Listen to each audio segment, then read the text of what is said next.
All right, everyone. So today I wanted to talk about re-gearing champions, and this is going to be taking the time to go back through champions that you've already geared out for the first time and keep their gear updated.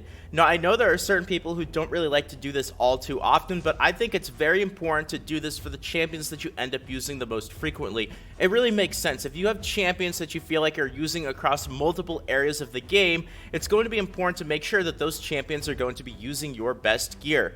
Now, there are other champions where you only actually use them in certain places. Like, for example, there are going to be certain champions that are only really good in the clan boss. They're not going to be good in the arena or campaign or dungeons, or vice versa. There's going to be certain champions that are really good in the arena, but in other aspects of the game, you're probably not going to be using them in your team. Those champions, you don't really have to take the time to re-gear them as much because they're a lot more specialized, whereas champions that are going to be a lot more broad focused, a great example for newer players is Kale. Great champion, not just for the clan boss, but he's a decent campaign farmer, decent in dungeons. That's probably going to be, for newer players, a champion that you find that you're using in multiple of your teams. Therefore, it's going to be important to make sure that he has properly updated gear. So I wanted to share with you guys the method that I like to use, and you guys will see why I personally think that this is going to be the best method to go about re-gearing your champions, and hopefully you guys can end up using this information to help you guys out. So starting off with some basics right here. First of all, re-gear the champions that you use the most often. This makes sense. Going back to that idea, if you have certain champions that are very specialized, you don't really need to re-gear them as frequently as the champions that you use in multiple teams and formations. I know, for example, like when it comes to the dungeons, there are certain champions that I use in the Fire Knight's castle that I don't use in any other aspects of the game because they're very specialized to hit multiple times on that last boss. Because I don't use them in any other parts of the game, it's not really as important to me to keep them as updated as other champions that I do use in lots of my formations. An example for me is going to be Sir Nicholas, my first really good legendary that I got, and this guy is very versatile. He's not really very specialized. It's not like there's only one part of the game where he's really good in, and because I use him in so many of my different formations, he's definitely going to be one of the champions that I like to make sure his gear is as updated as possible. So just that general idea of re-gear the champions you use the most often is going to be very important for doing this efficiently. Now, similarly, try to keep the best gear that you have available and your absolute most insane pieces of gear that you've ever gotten in Raid Shadow Legends. You want to obviously keep those on your best champions. You don't want those pieces of gear lying around on champions that you don't use very often. That's also going to be a really good way to lose track of that gear. I know that's a really big mistake that I, as well as many other players, even more advanced players, make, is they'll get an insanely good piece of gear and then they'll put it on the champion that they don't really use very often, and then they lose track of that piece of gear altogether. They completely forget that they have some really godly gear. It's just on a champion that they don't really use very often. Now, hopefully in the future, Raid Shadow Legends comes out with some more quality of life features that makes it a bit easier to keep track of gear, but for the time being, this is a great way to lose track of really good gear that you might actually have. Alright, now let's go to the actual process that I like to end up using for re-gearing. And first of all, this is going to be the most important step, and I highly recommend that you guys do this, is to have a list of champions ready that you have that are going to share similar types of gear. Now, for me, a couple of examples. For legendaries, it's going to be like my Sir Nicholas and my Warlord. They both have similar types of gear, not exactly the same, but they are both HP based. So I know that I can share similar HP type gear across both champions. So if I get a really godly piece of HP gear, it's a toss-up between whether I'm going to put it on my Sir Nicholas or my Warlord. But they are both HP-based champions, so I can kind of make that decision between those two.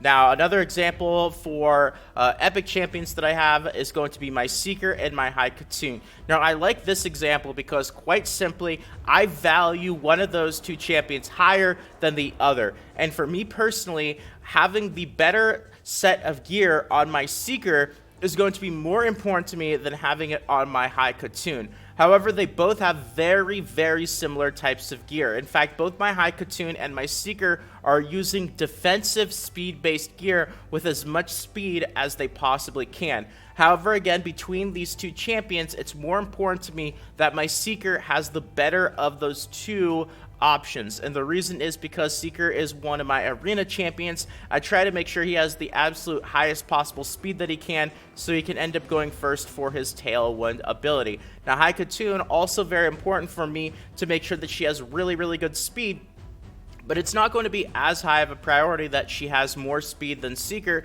because she doesn't have that skill. So it's okay if she has the second best speed gear that I have in comparison to the first best. But that's going to be my priority when it comes to defensive speed-based gear. I'm going to have a list ready, and it's going to be Seeker is going to be number 1 on that list, and then Haikatoon is going to end up being number 2 on that list. Now, again, I highly recommend you guys go through the champions that you have, go through and take a look at the types of gear that they use, and kind of mark down in a list champions that are going to share similar types of gear. This is really, really going to be the most important step to regearing, and you guys will see how this just makes your life so much easier. Now, it's not just going to be important to keep in mind that my Seeker and my Haikatoon both use speed gear, because of course speed gear, there's lots of different kinds. You have your offensive speed gear, like you might have chests that are attack based, or gloves that are attack based or something along those lines, but then you have your more defensive speed gear. And it's important that for me, my Seeker and my Haikatoon are not using offensive based speed gear, they're both using defensive based speed gear. So if I had another set of champions that were also using speed gear, but they were using offensive based speed gear, that would go in a completely different list than my Seeker and my Haikatoon, because even though they're both the speed set, there's still different kind of priorities there in the stats that they use. Alright, now the next thing. In this list, rank the champions that you have and how good they are to you personally. Now again, for me, it's going to be for between my Seeker and my Haikatoon. My Seeker is going to be number 1 and my Haikatoon is going to be number 2. This will determine where new and old pieces of gear end up going. Alright, so before we go on to this, now when you have this list ready and you kind of rank down your champions, now what you're going to do is when you end up getting upgrades, what you're going to do is you're going to put the upgrades and the new best pieces of gear that you've gotten on the top champions in your list. So if I were playing the game and I were farming Dragon, for example, and all of a sudden I got some absolutely godly speed gear, what I would do is, now that I have that list there and I have my champions ranked Seeker number 1 and Haikatoon number 2, what I would do is that new really godly piece of speed gear, I would end up placing that on my Seeker because he's number 1 on my list, and then what I would do is I would take the gear that is on my Seeker, which has just been replaced, and now I would move it down to the number 2 champion on my list, which would be Haikatoon. And what this method does is it ensures that the best possible gear that you have is going to be used on your most highly valued champions. So it really is all about efficiency, and it's going back to that idea of making sure that you don't have really godly gear on champions that you don't really use very often. It also makes sure that when you do get really good gear, you don't lose track of it and completely forget that it exists altogether. Now, the next thing here is this is going to, as you might have noticed, be a bit expensive. So if you have champions that you don't really use very often, you don't need to include them in your list. It's not like you have to go through right now and take a look at absolutely every single champion that you have.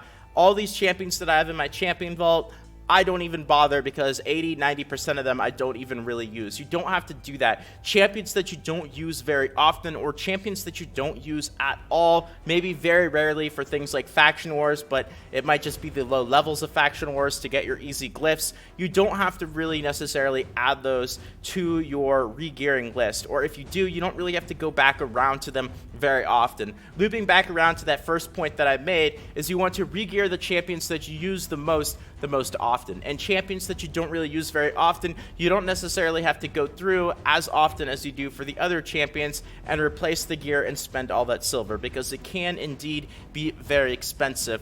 Now, this is also why it's important to make sure that you don't place really insane gear on champions that you don't use very often, because then it's going to just get stuck there for a really long time and you're not going to be able to put it to very good use.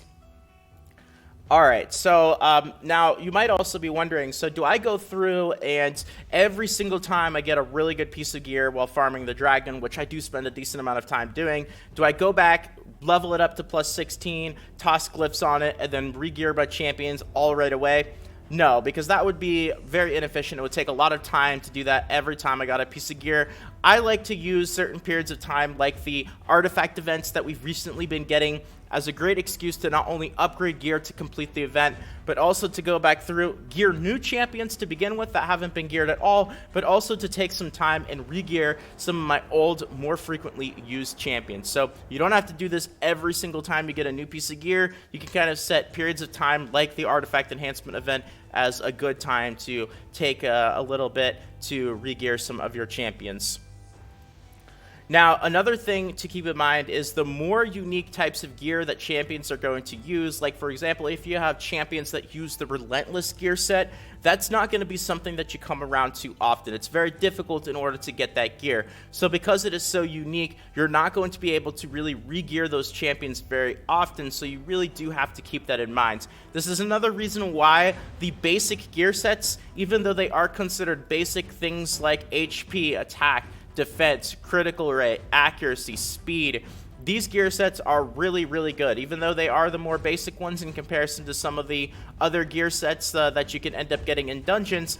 Because they are so versatile and you can end up using them across so many champions, it's going to be really easy to go about the re-gearing process with those different types of gear set. Whereas with the Relentless gear set, you're not really going to be able to go through this process quite as efficiently because it's a much more unique type of gear set to begin with.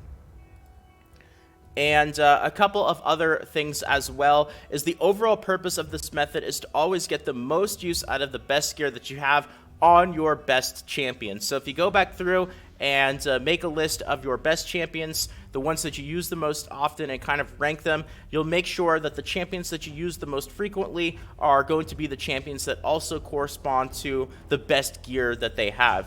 You do not want your best gear lying around on champions that you barely use. This is going to be another great way to forget about gear, and overall gear is just going to be almost as much, if not as valuable of a resource on your account to contributing to your overall account power as the champions that you have. So it's really important to make sure that you're putting your best gear to as good use as you possibly can, because just like casting aside good champions that you get, you're going to lose a lot of overall power and progression potential on your account by ignoring the good pieces of gear that you do get. So I'm really hoping that these tips and this info did help you guys out. Hopefully you guys like my re-gearing method and you're able to put it to use and maybe help you out with your account. And that's going to end up being it for the video today. So if you guys did enjoy this video and you want more videos like this in the future, consider subscribing to the channel. Really appreciate all the support, everyone. Feel free to toss a quick like. It means more than you can imagine. So thank you to all of you guys who do that. And more Raid Shadow Legends videos coming up in the future. So keep an eye out. There should be a few popping up on the screen right about now. So feel free to check them out. But if not, until next time, this is Salt of the Salty Guild signing out.